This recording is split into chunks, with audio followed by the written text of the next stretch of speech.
C'est drôle, on croit.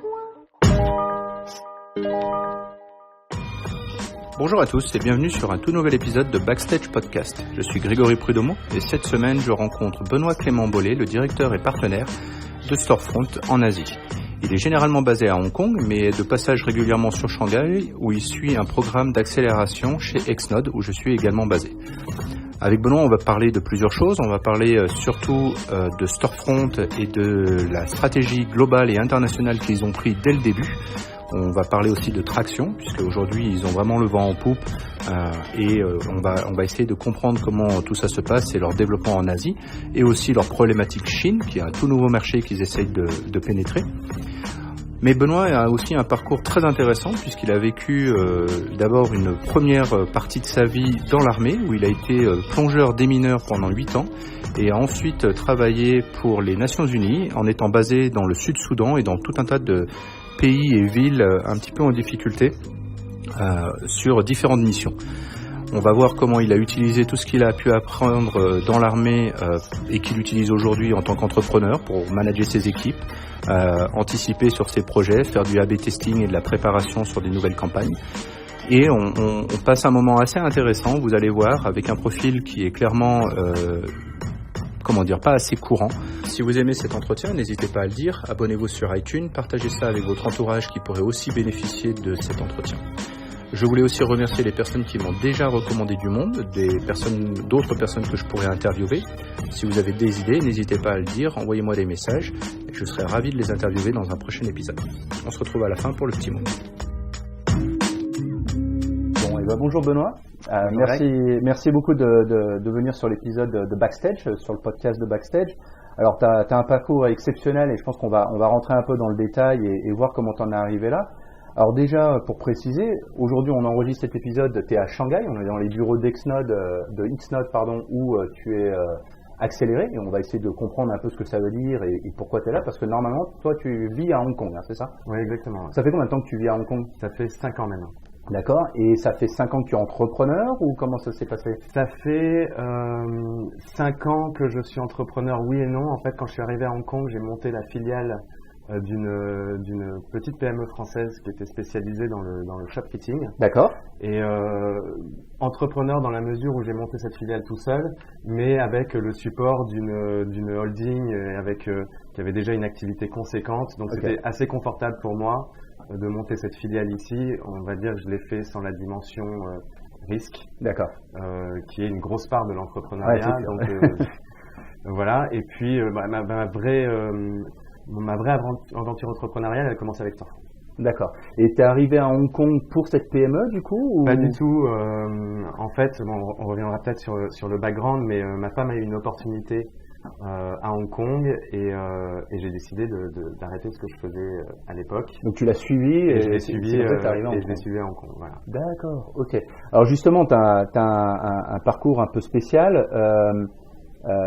Donc tu as travaillé pour les Nations Unies, j'ai vu ça. Ouais. Tu as beaucoup travaillé en Afrique. Ouais. Tu as été aussi, tu as un certificat de démineur sous-marin professionnel, je sais pas comment on appelle ça. Plongeur démineur. Plongeur démineur. Comment t'es arrivé dans l'armée à la base? Donc t'étais militaire, hein, on est d'accord? Oui, j'étais militaire. Mon père est général dans l'armée.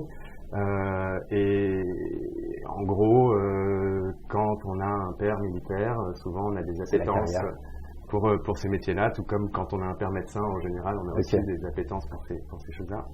Et moi, je me suis engagé très très jeune. J'étais pas fait pour les études, pour dire ça de manière soft. Et donc du coup, je me suis engagé très très jeune. Ouais. Au départ, j'ai commencé comme navigateur timonier parce qu'on peut pas rentrer comme plongeur démineur dans l'armée. Parce que tu es rentré dans l'armée, tu savais que tu voulais être... Pas du tout, je ne savais même pas que ce métier existait. Ah oui, d'accord, voilà. Je ne savais même pas qu'il existait. Moi, je suis rentré comme navigateur timonier. Donc, le navigateur timonier, c'est celui qui s'occupe de la conduite des bâtiments. D'accord. Et en fait, ma première affectation en sortant de l'école, c'était un chasseur de mines.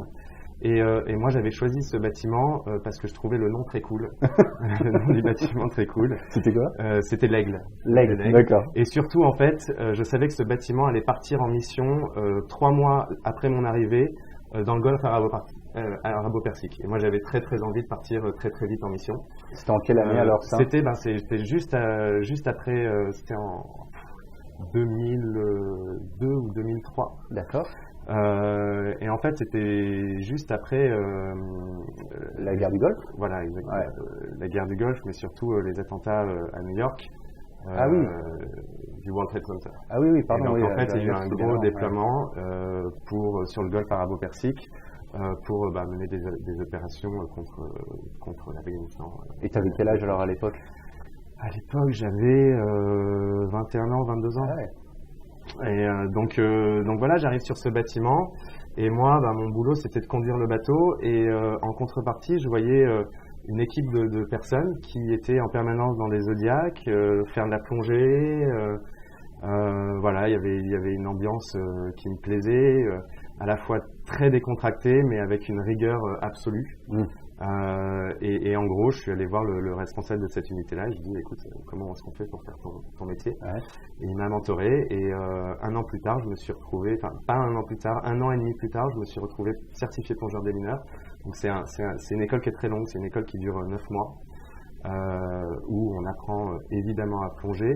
Mais en fait, la plongée n'est qu'un vecteur dans ce métier-là. Il y a le déminage, je travaillais sur des missions archéologiques aussi, donc beaucoup de missions de service public. Donc c'est un métier qui est assez vaste. D'accord, ok. Et du coup, dans ta formation, donc on t'apprend plus j'imagine aussi un peu de self-control et un peu de... Oui, évidemment, c'est Mais il y a aussi la partie électronique et hardware du coup. Exactement. Moi, par exemple, j'étais responsable. Je me suis retrouvé à un moment dans une unité où j'étais sonariste. Okay. Donc, il faut être un professionnel de ces outils-là. Donc, c'est très complet. C'est à la fois une formation sur des soft skills qui sont absolument primordiales pour ces métiers-là.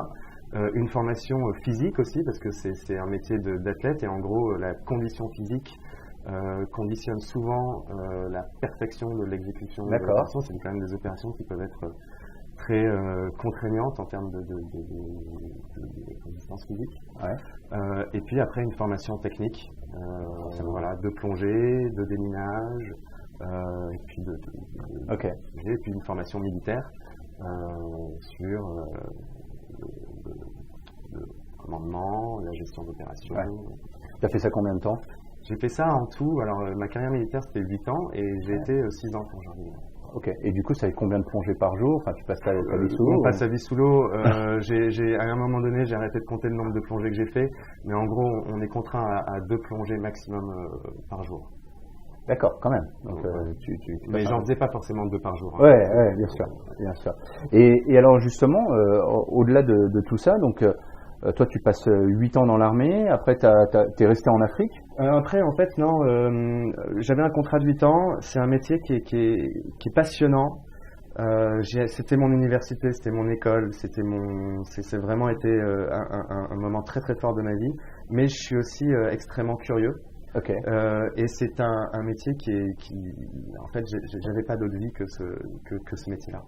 Et donc du coup, parce en plus, quand tu étais déployé, c'était pour des mois, j'imagine. C'était pour des mois, mais après, il faut y voir ça comme un peu la vie d'un athlète, c'est-à-dire que moi, je devais constamment faire attention à mon alimentation, à ma santé physique, à ma santé mentale. Et du coup, c'est très exigeant comme d'un point de vue personnel. C'est super exigeant comme. Presque une vie de moine, en fait, j'imagine, entre 2 plongées. C'est fun quand même. C'est beaucoup plus fun qu'une vie de moine. Non, mais bon, voilà, ça demande une discipline personnelle qui est importante. Et puis, ça reste quand même un monde. On voyage beaucoup, on rencontre beaucoup de gens, mais ça reste un monde assez fermé. Et moi, j'ai besoin je suis assez curieux et j'avais besoin de voir autre chose. Et en fait, quand j'ai fini mon contrat, j'avais mon petit frère qui à l'époque travaillait pour la Croix-Rouge internationale à La Réunion. Et il venait de monter une opération d'urgence à Madagascar suite à des cyclones. Et en fait, je suis allé le voir à Madagascar. Et j'ai regardé ce qu'il faisait et j'ai trouvé ça absolument génial. Et c'est comme ça que en gros, j'ai pas forcément choisi mes étapes de vie, j'ai l'impression d'avoir gagné un concours de circonstances à chaque fois. C'est des rencontres. Voilà, c'est des moments qui ont enclenché des déclics et qui du coup m'ont lancé dans des nouvelles aventures. Et donc du coup c'est comme ça que j'ai décidé de m'engager dans l'humanitaire. J'ai commencé pour Médecins du Monde. J'ai fait une mission de 9 mois pour eux, où mon travail en fait c'était de construire des cliniques. Alors c'est des health centers, c'est 4-5 rooms. D'accord. Amener du matériel médical, faire des missions. J'ai fait des missions de camp de choléra par exemple, etc. Donc c'était au Sud-Soudan. Et je travaillais dans une ville qui s'appelle Malakal, et ma mission c'était Malakal, c'est sur le Nil Blanc. D'accord. Et c'est des zones qui sont sur le Nil Blanc, il y a plein de villages qui sont coupés du monde, complètement coupés du monde, et le seul moyen d'accès c'est le Nil Blanc. Et donc moi ma mission c'était de construire des cliniques le long du Nil Blanc avec une armée de bateaux, une armée de travailleurs. Donc vraiment une mission géniale. Ouais. Et en fait, à la fin de la mission, je m'étais fait repérer par le PNUD. Qu'est-ce que c'est? Le PNUD, c'est un organisme des Nations Unies, c'est UNDP, United Nations Development Program. Ok. Et du coup, pour eux, c'était à l'époque où le Sud-Soudan prenait son autonomie, devenait un pays autonome. Et donc, en gros, il fallait repenser toute la chaîne pharmaceutique à l'échelle de ce nouveau pays, parce que c'était pensé avec cette capitale Khartoum qui desservait l'ensemble du Soudan. Donc il fallait repenser toute cette chaîne pharmaceutique. Ouais. Et donc je les ai aidés à construire cette chaîne pharmaceutique. Donc ça va de la construction d'entrepôts médicaux à créer des routes de logistique pour voilà, véhiculer l'ensemble de ce matériel médical et non médical. Et puis aussi créer des centrales d'achat. Okay. Et puis le plus gros défi, c'était de comprendre exactement quels étaient les besoins en termes de médicaments, en termes et ça c'est assez complexe dans des pays qui sont très fragmentés et où certaines locations sont complètement isolées du monde pendant 4 mois de l'année parce que tu as des inondations, des crues, etc. Voilà. Quand tu prends un job comme ça, quand on te dit il faut fixer cette problématique de la distribution des produits pharmaceutiques, admettons, j'imagine qu'il n'y a pas de cadre, j'imagine qu'on ne te donne pas un bouquin en disant exécute ce qui est écrit dans le... Il n'y a pas de handover du gars d'avant, donc comment tu démarres, comment tu prends le projet? En fait, on parlait d'entrepreneuriat au début, et tu me disais quand est-ce que ma carrière entrepreneuriale a commencé, et moi je pense qu'elle a commencé très tôt, elle a commencé quand j'étais plongeur des mineurs, où très vite tu peux te retrouver à avoir la responsabilité d'une mission, donc on te donne un objectif, on te donne des ressources, et après tu te démerdes. D'accord. Et donc du coup, ça rejoint exactement les problématiques d'un entrepreneur. Tu as une vision, il y a un problème, il faut trouver des moyens, et puis après il faut exécuter. Et en gros, ce qui s'est passé au Sud-Soudan, c'était ça. C'était après, j'étais quand même avec les Nations Unies, donc il y a quand même des moyens, il y a quand même de l'expérience, il y a quand même, je suis pas arrivé from scratch. J'étais très bien entouré, et puis j'ai toujours, à chaque fois que j'arrivais dans un nouveau pays, j'ai beaucoup voyagé, mais j'aime créer un tissu, comprendre qui sont les gens, qui sont les acteurs. Je crois que c'est exactement ce que tu fais toi, ce que tu fais à Shanghai. Mais en gros, ça permet de comprendre très vite comment fonctionne le pays, comment fonctionne la culture, comment fonctionnent les gens, comment est-ce que pas comment est-ce qu'on prend des raccourcis, mais comment est-ce que toi tu t'adaptes pour t'assurer que tu es à la même vitesse que cette bien sûr que la mouvance du monde. Bien sûr. Et alors du coup sur les projets que tu as lancés, il t'a fallu combien de temps, tu as travaillé combien de temps pour les Nations Unies? Alors pour les Nations Unies, ça c'était une mission de 1 an et demi. Et en fait, la particularité de l'humanitaire, c'est que tu t'engages dans un projet, mais tu le finis pas complètement. Surtout dans des pays comme le Sud-Soudan. Moi, je crois que je suis le premier expatrié à être resté plus de 2 ans au Sud-Soudan, alors que le turnover en général était de 6 mois. Pourquoi? Parce que c'est des pays qui sont... Le Sud-Soudan, c'est l'Afrique de l'Afrique. C'est l'Afrique que nos grands-parents, arrière-grands-parents ont découvert. C'est vraiment très sauvage. Moi, je fabriquais mon eau et mon électricité quand je suis arrivé au Sud-Soudan. Donc, c'est très difficile. Et en gros, les ONG font en sorte que les expatriés tournent et voilà. Pour pas qu'ils se crament non plus. Et voilà. C'était safe ou parce qu'il y a toujours un peu des problèmes. On pose toujours cette question et on me la pose toujours quand tu étais plongeur des mineurs. Est-ce que c'était safe? Moi, je crois que la bonne question, c'est pas ça. C'est est-ce que tu as mis en place, est-ce que tu as compris quels pouvaient être les dangers? et quel outil tu mets en place pour t'en affranchir. D'accord. Donc effectivement, si tu y vas sans considération des problèmes géopolitiques, des problèmes intertribales, sans comprendre les cultures, etc., ben oui, tu vas au carton. En revanche, si tu essaies de comprendre ce qui se passe dans ce pays, si tu mets en place des organes de sécurité adéquats, moi je me suis jamais senti en danger. Ouais, parce que tu t'es parce préparé. Que je maîtrise le risque. Voilà. Excellent, ok. Du coup, cette formation un peu sur le terrain, aujourd'hui, tu vois, ce que tu es en train d'expliquer de l'anticipation du danger, l'anticipation des risques, du coup, si on reprend une approche un peu plus business, aujourd'hui, ça te sert. Tu penses que tu continues à utiliser cette logique dans ton business, quoi. Enfin, tout le temps. Tu es obligé d'anticiper les risques. Là aujourd'hui, donc toi tu es basé à Hong Kong avec Storefront. On va un peu plus rentrer dans le détail. Aujourd'hui, tu es en train d'arriver sur un nouveau marché qui est la Chine, qui est forcément compliqué. On parle pas de danger, mais on parle de risque business. Bien sûr. Donc tu anticipes aussi beaucoup comme ça. Est-ce que tu as une feuille de route ou comment tu fonctionnes? Non, moi je fonctionne exactement comme ce que j'ai appris quand j'étais plongeur démineur. C'est-à-dire, voilà, on a un objectif commun. La première chose, c'est de comprendre cet objectif.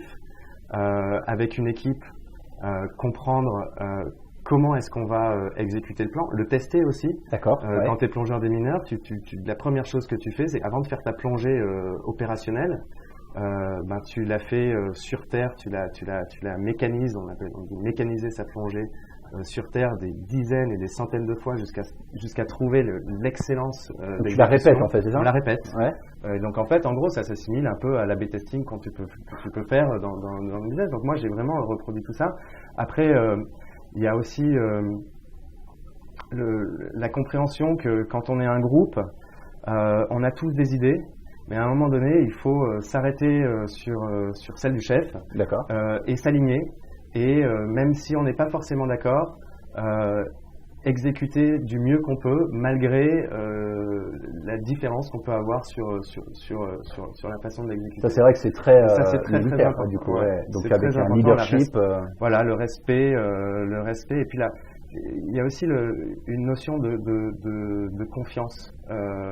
Et quand tu es plongeur, c'est vraiment très très important. On a une confiance aveugle en ses équipiers. Et moi, c'est ce que j'essaie d'apporter un peu dans notre startup, c'est de dire effectivement, on a tous des bonnes idées. Oui, tu peux juger la façon dont on exécute le type de cette business unit ou le type de. Mais à un moment donné, c'est son expertise. Fais-lui confiance, repose-toi sur lui. Et de toute façon, le mec qui vient au boulot, moi, je crois pas que les gens qui viennent au boulot viennent en se disant tiens, je vais foirer ma journée. C'est pas possible. Non. Ils sont là pour faire du mieux qu'ils peuvent. Voilà. Je crois aussi beaucoup au training, à la formation. Ah oui, parce que tu n'aurais jamais pu faire tout ce que tu as fait sans une formation d'un an, comme tu expliquais. Et en fait, moi, on me demande souvent quel est mon boulot chez Storefront. Moi, je crois que mon boulot chez Storefront, c'est de mettre mes collaborateurs en position de succès. D'accord. Voilà, pour leur les donner aider. les clés. Voilà. C'est là pour les aider à briller, à réussir. Exactement. À leur donner les codes de réussite, à leur faire comprendre aussi ces messages-là. Alors, est-ce que tu es rentré, tu disais que tu n'étais pas très bon à l'école, c'était pas fait pour toi, c'est pas que tu n'étais pas bon, mais c'était pas fait pour toi, on va dire. Et du coup, est-ce que c'était parce que tu étais quelqu'un de turbulent et que le système te plaisait pas et finalement tu as été à l'extrême qui était dans l'armée ou au contraire là il y a un système qui est rigide et est-ce que c'était un peu comme ça ou... Moi je sais pas, je suis jamais rentré dans ces cette psychologie parce qu'après c'est marrant. Là, non mais quand j'étais enfant, mon père était militaire, tous les 2 ans je voyageais, donc du coup je pense que ça m'a aussi un peu à chaque fois il a fallu que je m'adapte à des systèmes différents, à des cultures différentes, j'arrivais dans une nouvelle école, j'étais toujours le petit nouveau, etc. Donc c'était un peu compliqué à gérer et je crois qu'en fait l'armée m'a permis de trouver un cadre fixe. Je l'analyse plutôt comme ça, plutôt que ma personnalité. Je suis pas turbulent, je suis plutôt. Je peux sembler turbulent, mais je suis plutôt calme et serein, même si je peux être un peu excité dans l'action. Je crois que je suis plutôt calme et serein. Alors aujourd'hui, tu es donc partenaire et directeur alors directeur Asie de Storefront, c'est ça? Oui. Storefront, la tagline aujourd'hui, c'est un peu c'est le Airbnb du retail. Ouais. Comment ça fonctionne? C'est quoi l'histoire de Storefront aujourd'hui? Alors l'histoire de Storefront déjà au départ, parce que je crois qu'il faut partir à l'origine.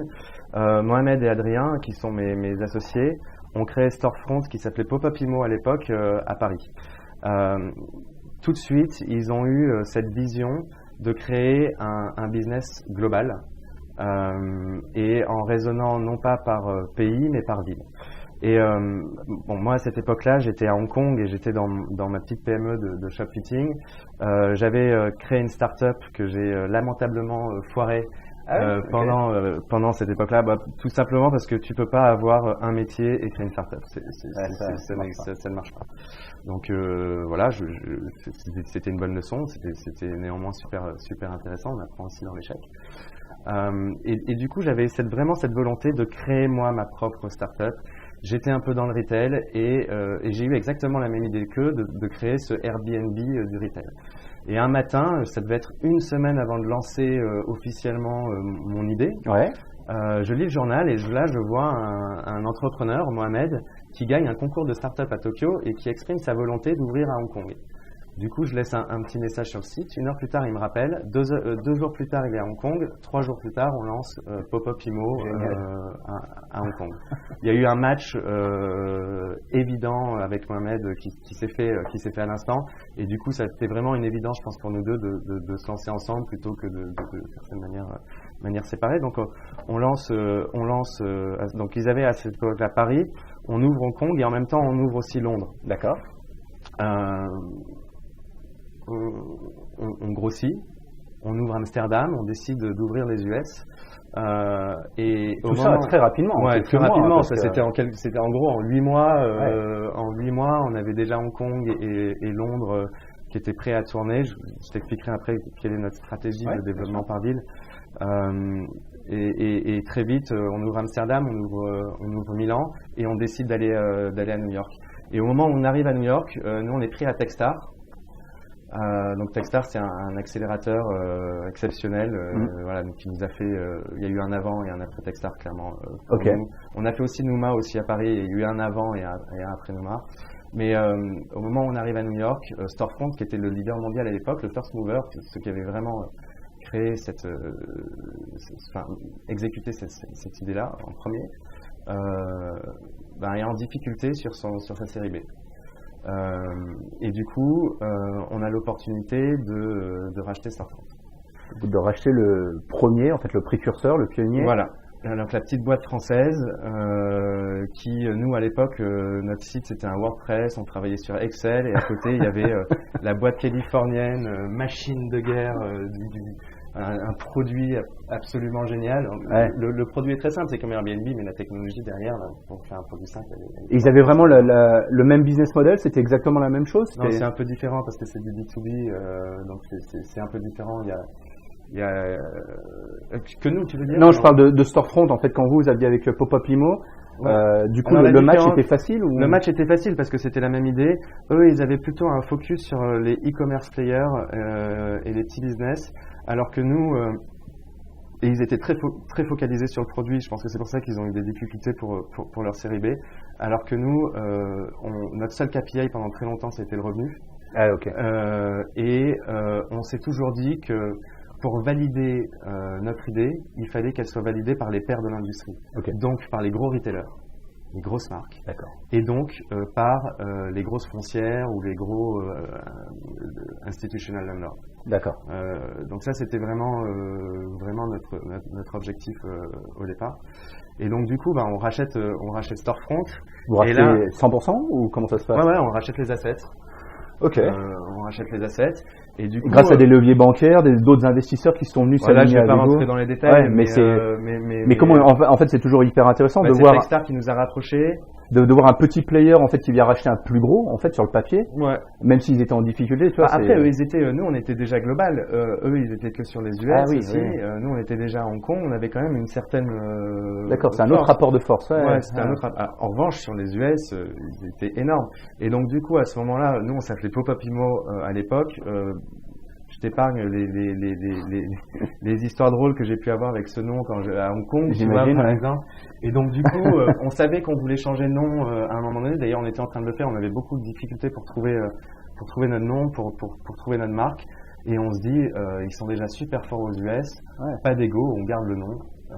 Et voilà, et on se transforme en Storefront. Et en gros, on a, j'aime bien cette image, mais en gros, je pense qu'on était les meilleurs pilotes et on a acheté la Ferrari. Alors qu'on roulait en 4L. D'accord. Et donc vous avez réussi à l'intégration, c'est plutôt bien passé. En fait, l'intégration, c'est toujours difficile, justement. L'intégration. Mais Mohamed et Adrien ont pris la décision de travailler avec juste l'équipe Pop-Up Immo. Donc en fait, on s'est très vite séparé de l'ensemble des équipes. D'accord. Vous avez récupéré la Ferrari. À part, on a gardé quand même l'équipe tech. Pendant un moment. On a toujours d'ailleurs un des développeurs qui est un des premiers stades de Storefront avec nous. Du coup, aujourd'hui, vous avez des équipes où alors aujourd'hui, on a un bureau à Paris, un bureau à New York, un bureau à LA où on a justement l'équipe tech. On a Londres, on a Amsterdam, Hong Kong. Ça commence à faire du monde. Ça commence à faire du monde. Et on est un peu en train de tester la façon d'ouvrir des pays sans présence. Bon, ça va avoir ses limites à un moment donné, mais l'idée c'est de tester notre capacité à pouvoir pénétrer des marchés sans être en permanence présent. Ça veut dire être seulement online ou alors d'avoir un représentant ou un distributeur qui ne soit pas un storefront? Bah écoute, par exemple, là j'ai ouvert Singapour il y a 3 mois et j'ai personne là-bas. Ok. Voilà. Donc tout est centralisé au niveau de Hong Kong. Tout est centralisé au niveau de Hong Kong. Alors évidemment, on est allé là-bas pour rencontrer les acteurs clés, mais on s'essaye un peu sur le sujet. Au bout d'un moment, ça va avoir des limites, mais l'idée en gros, c'est de se dire, on ouvre un pays à distance et dès qu'on commence à faire des revenus, et ben on staff avec nos revenus, ce qui nous permettra potentiellement d'ouvrir beaucoup de villes. Très rapidement, sans avoir besoin de faire des levées dingues.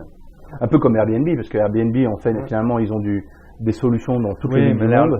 La différence de Airbnb, c'est que c'est une solution peer-to-peer. Donc, si tu veux convaincre une personne, c'est une chose, mais aller convaincre le représentant de 80 shopping malls, d'aller se lister sur le site. D'accord. C'est pas la même. D'accord. C'est pas la même histoire. Tout à fait. Alors, justement, on commence à bien comprendre le développement global et finalement aujourd'hui, le client idéal, c'est quoi? On n'a pas de client idéal. D'accord. On n'a pas de client idéal. Aujourd'hui, on a c'est à la fois une chance et à la fois une difficulté. On travaille avec tout type de marque. On a travaillé avec L'Oréal, on a travaillé avec Google, on travaille donc avec des gros players, on travaille avec Nike, on travaille aussi avec des gros e-commerce players, parce que les e-commerce players commencent à faire de plus en plus de retail physique. Mais on travaille aussi avec les toutes petites marques qui viennent de se créer. Et je crois que la force de Storefront, c'est d'offrir une solution qui a cette flexibilité de répondre aux besoins de tout cet éventail de marques. Et donc la marque, pour donner une sorte de case, pour essayer de bien comprendre comment vous travaillez, donc c'est une marque par exemple parisienne qui veut faire un pop-up à Hong Kong. Ils veulent avoir un emplacement de quelques semaines, quelques mois, avec toute la solution retail, shop, c'est-à-dire les vendeurs sur place, etc. Alors ça c'est eux qui gèrent. Non, ça c'est eux qui gèrent. En fait, notre deuxième force, c'est sur le matchmaking. C'est-à-dire que moi j'ai une marque de Paris qui m'appelle et qui me dit je veux faire un pop-up à Hong Kong. Je lui demande quel est l'objectif de son pop-up. Et en gros, on est capable de lui trouver l'espace idéal grâce à notre technologie en 2 secondes. Pour donner des chiffres concrets, 98% de nos clients choisissent le premier ou deuxième espace qu'on leur propose. Tout le monde a loué un appartement, on visite 40 appartements avant de trouver le bon. Non, nous, c'est le premier ou le deuxième. Et en gros, dans un processus de location, ce qui prend plus de temps, 60 à 80% du temps, c'est la recherche. Et un processus de location dans le retail, ça va de 6 mois à 12 mois. quand tu veux louer un shop pour 12 jours, ça fait pas sens de mettre 6 mois, 8 mois d'efforts pour trouver le shop et puis construire le deal. Et après, vous êtes donc une fois que vous avez trouvé l'emplacement, vous avez, j'imagine, aussi un réseau de partenaires pour les accompagner sur la partie opérationnelle du shop. Oui, bien sûr, surtout quand il y a des opérations cross-border comme ça. Bien sûr. Donc en fait, on a identifié alors c'est pas des partenaires parce que c'est pas quelque chose sur lequel on se rémunère. En gros, c'est des personnes qui ont soit travaillé avec nos clients existants, soit que moi je connaissais avec mon ancien background. Ouais. Et en gros, l'idée, c'est de proposer des listes de partenaires en fonction du segment de marque. Évidemment, on va pas proposer un Chanel, un petit player, une petite agence de design pour penser son pop-up. Et de la même manière, on va pas proposer demander à Malherbe s'ils veulent aider une petite jeune marque. Donc on adapte aussi. Alors ce qui est marrant, pour essayer de comprendre maintenant pourquoi tu es en Chine aujourd'hui, tu as mentionné Techstars, tu as mentionné Numa. Aujourd'hui, c'est un autre programme d'accélération pour la Chine, cette fois-ci avec Xnode. Ouais. C'est intéressant cette stratégie en fait de prendre des programmes d'accélération de partout. Alors on n'a pas pris des programmes d'accélération de partout. Je pense que c'est plutôt les programmes d'accélération qui nous ont pris. Oui, c'est vrai qu'avec Xnode c'est.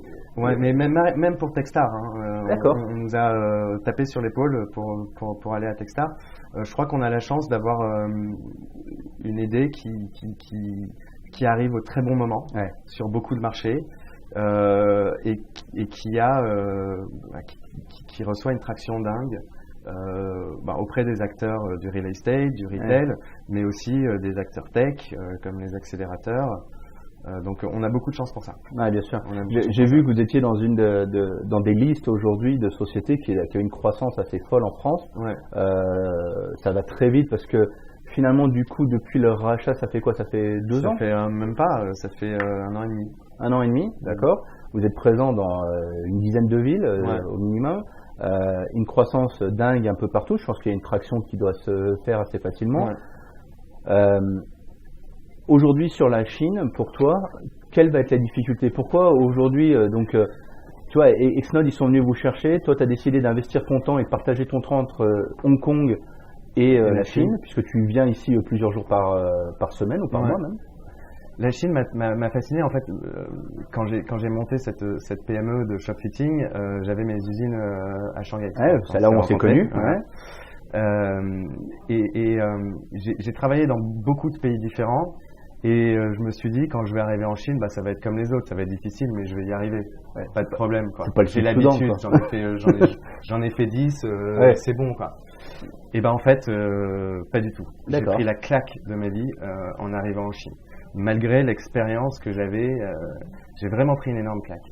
Et en fait, je crois que j'aime les défis monstrueux. Et du coup, pour moi, la Chine, c'est vraiment un défi. Alors effectivement, il faut avoir une approche humble. Et la chance qu'on a avec Xnode, et je pense que c'est une bonne approche pour les entreprises ou pour les startups qui veulent pénétrer la Chine, de se remettre en mode garage. Ou en mode café, tu vois, de se dire, la Chine, faut tout repenser. Faut absolument tout repenser. Faut se remettre en question. Faut rechallenger son business model. Faut repenser ses systèmes de scalabilité, repenser ses process. Et donc du coup, et je crois que c'est assez sain, surtout pour une boîte en forte croissance comme la nôtre, de pouvoir de temps en temps revenir un petit peu sur les basiques, parce que souvent tu es happé par ta croissance. T'es happé par ces choses-là et moi je réapprends beaucoup à Xnode et notamment je reviens sur des basiques qu'on avait au départ. Remettre en question en permanence. Il y a un moment ça devient confortable. Bien sûr. C'est pas une question de confort parce que la croissance c'est pas confortable. Non, c'est vrai. Toujours un challenge. Mais il y a un moment c'est du déjà vu alors que là la Chine. T'es pris en fait. C'est juste tout.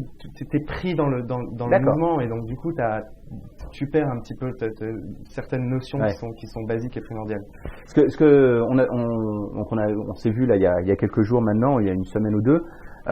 Avec Mohamed, et en fait ce que j'ai trouvé intéressant c'est qu'aujourd'hui pour l'approche Chine c'était exactement ce que tu étais en train de dire, vous êtes prêt à à reconsidérer un business model peut-être un peu différent sur la Chine, que vous allez potentiellement adapter au reste du monde par la suite, si tu veux. Mais en fait, vous revenez avec une vision qui est de dire, ok, on a un savoir-faire, on a une marque, on a quelque chose qui tourne, mais sur la Chine, on va peut-être être obligé de redistribuer les cartes différemment.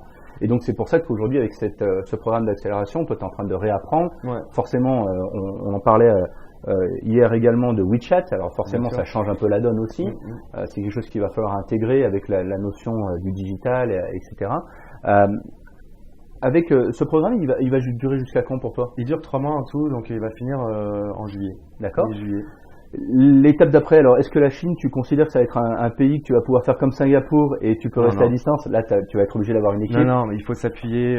Singapour, c'était pas facile, mais quand on vit à Hong Kong et quand on est ouvert à Hong Kong, les codes et c'est différent à Singapour, mais je veux dire, tu peux t'adapter, tu peux transposer beaucoup plus facilement. Moi, c'est une ville un pays que je connais bien aussi parce que j'ai travaillé là-bas pour ouvrir des magasins, donc je connaissais bien les acteurs, etc.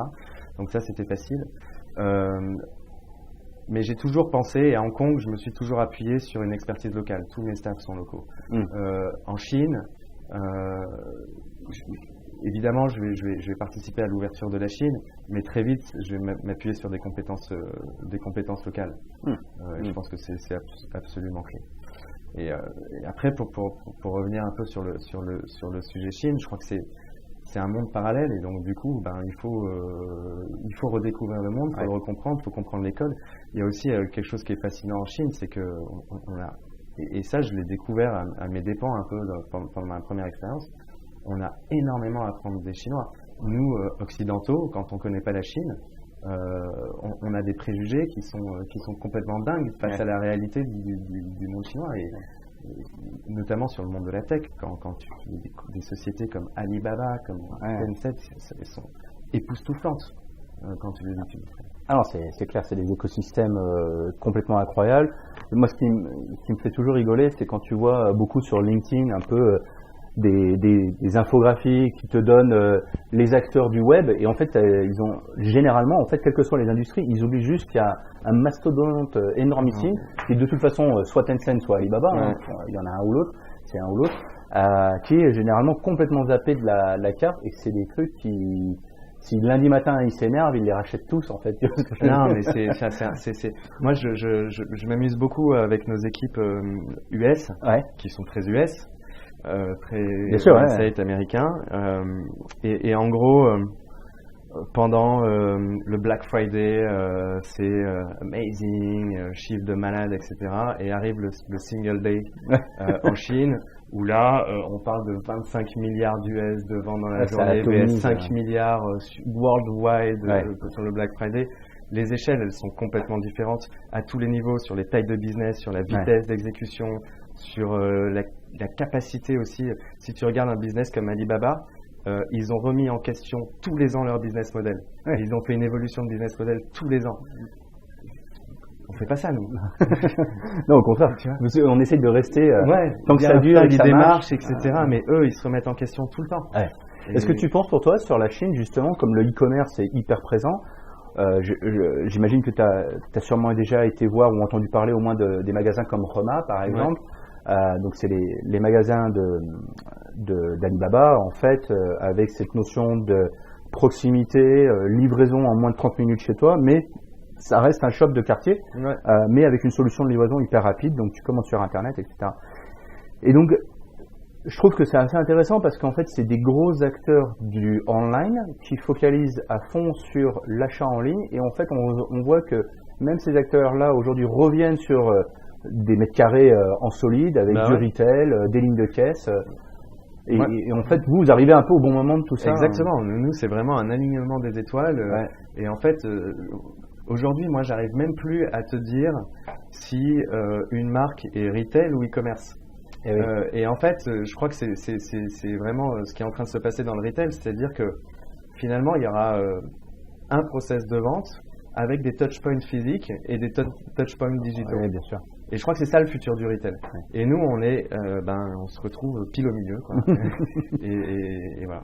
Et alors, qu'est-ce que peut-être quand tu es arrivé, vous avez commencé à regarder la Chine, alors toi tu connaissais, donc c'était peut-être plus facile, mais qu'est-ce qui, pour toi, ou pour peut-être tes associés, vous pensiez que ça allait être comme ça et que finalement, en fait, ça va pas du tout être possible. Alors, je pense que mes associés, ne connaissant pas la Chine, pensaient que ça allait être comme les autres pays, avec à chaque fois les difficultés, les particularités que tu rencontres, parce qu'il y en a, mais voilà, qu'on aurait pu, on a ouvert quand même pas mal de pays, donc ça allait dérouler.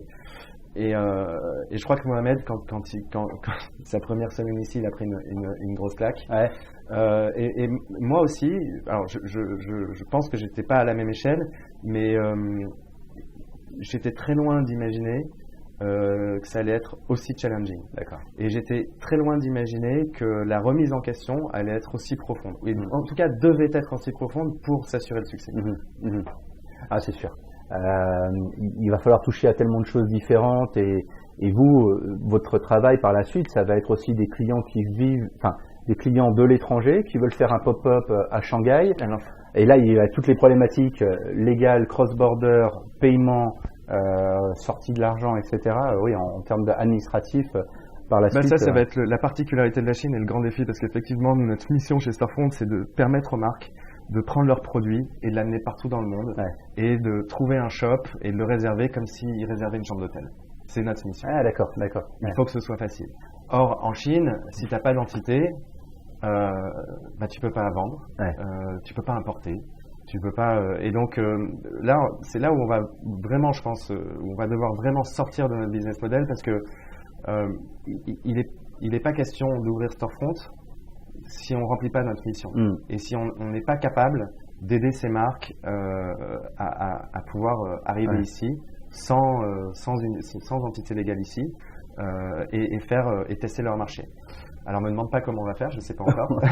Tu verras. Mais on a quelques pistes, évidemment, mais ça va être l'énorme défi. Après, il y a un autre défi pour nous. On est une boîte tech. C'est le transfert technologique.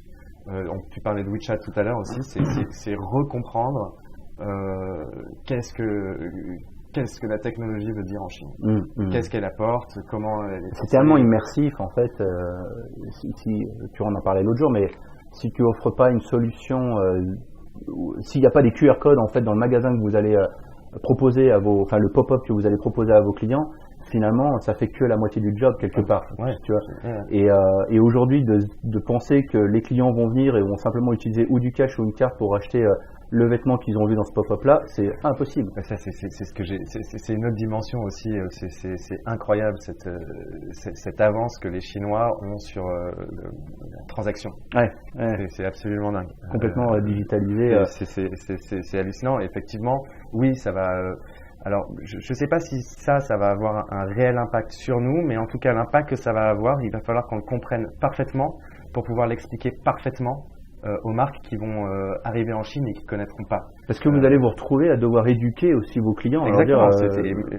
Vendre un produit en Chine, voilà comment ça se passe. Quoi. Moi, le plus gros de mon boulot, finalement, et ça peut paraître étrange, c'est l'éducation.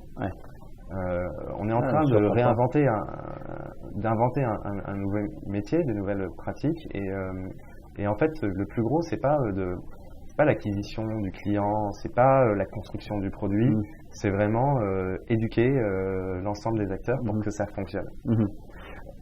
En dehors de la Chine, est-ce que vous avez eu d'autres villes où il y a eu des frictions de ce genre-là, des complications liées à un environnement légal ou autre? Est-ce que vous avez senti quelque chose qui était difficile?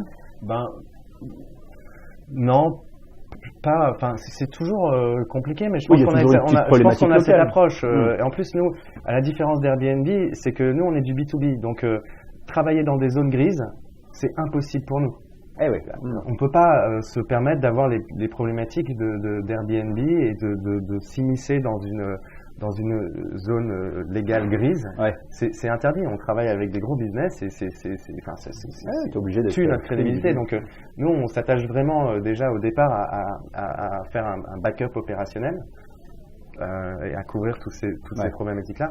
Mais je pense que pour nous, en fait, le plus gros challenge, ça a été cette croissance non seulement importante, mais hyper décentralisée.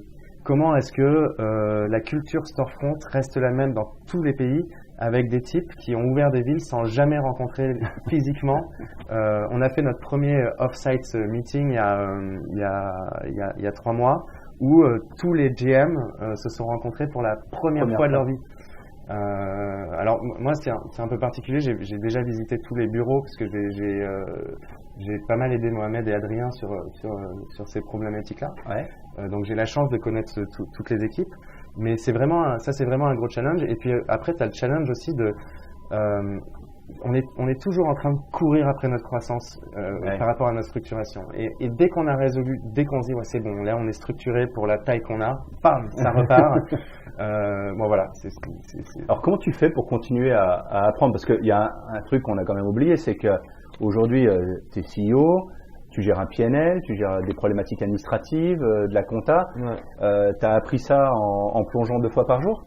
Comment Non, mais j'ai appris dans l'humanitaire. Ok. Et puis je sais que je sais pas faire. Ok. Et j'aime apprendre. D'accord. Et donc du coup, et je pense que je suis un quick learner, et donc du coup, voilà, Donc, tu continues à apprendre en permanence. En permanence. Après, je m'impose aussi une discipline de vie où le matin, je me lève tôt et je me réserve toujours 1 heure tous les matins pour moi, pour lire, pour faire de la veille technologique, pour apprendre sur un sujet. Tu vois, quand j'ai ouvert Storefront, moi j'ai fait tous les métiers de Storefront. Ouais. Quand j'ai ouvert Storefront à Hong Kong, j'ai été Space Hunter, donc la personne en charge d'acquérir de la supply. Après et ça, en fait, ça m'a permis, moi, je suis un laborieux et j'ai besoin de faire pour comprendre et pour optimiser plus tard. Ouais.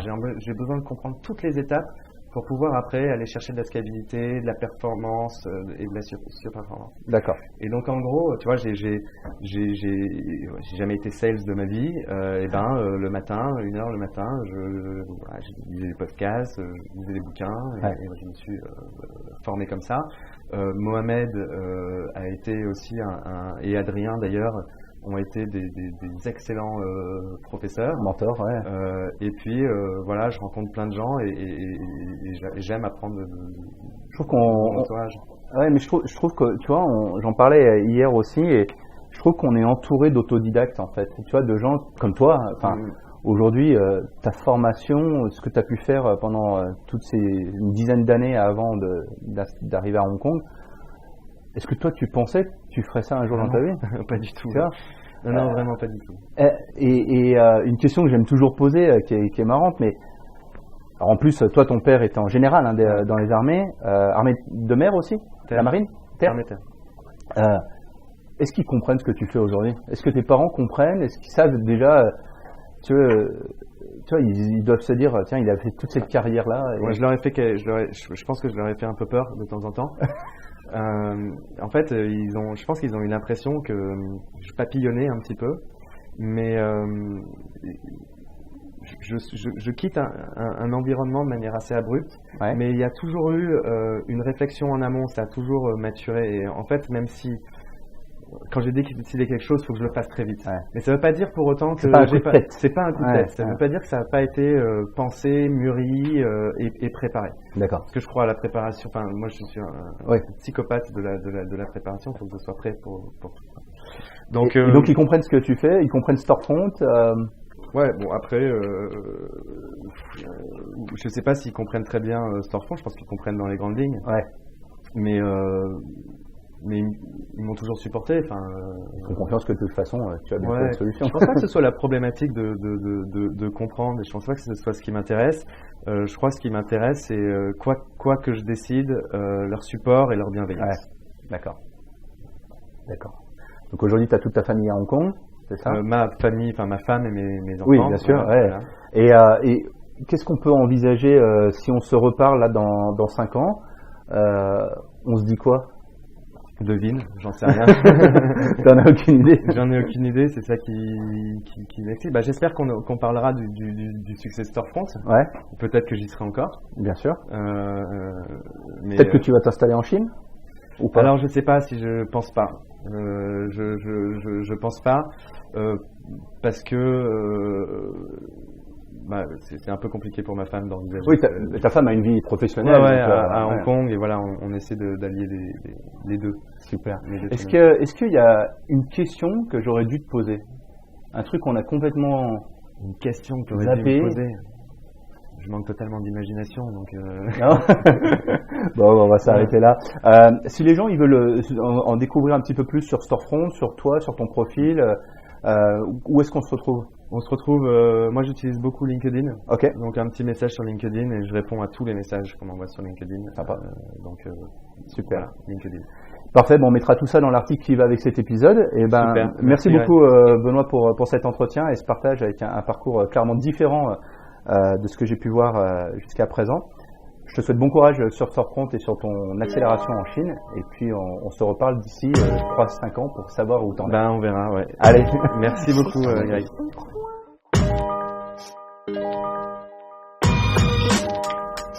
Voilà, j'espère que cet entretien vous a plu. En tout cas, si c'est le cas, n'hésitez pas à le dire. Abonnez-vous sur iTunes, laissez-moi des commentaires, laissez-moi des messages, envoyez-moi aussi vos suggestions d'amélioration, vos idées d'interview, ce que je pourrais faire pour le rendre encore plus passionnant. Dans tous les cas, partagez tout ça autour de vous avec vos amis, vos collègues, vos collaborateurs, parce que eux aussi peuvent apprendre plein de choses de ces échanges avec tous ces entrepreneurs. On se donne rendez-vous la semaine prochaine pour un tout nouvel entretien.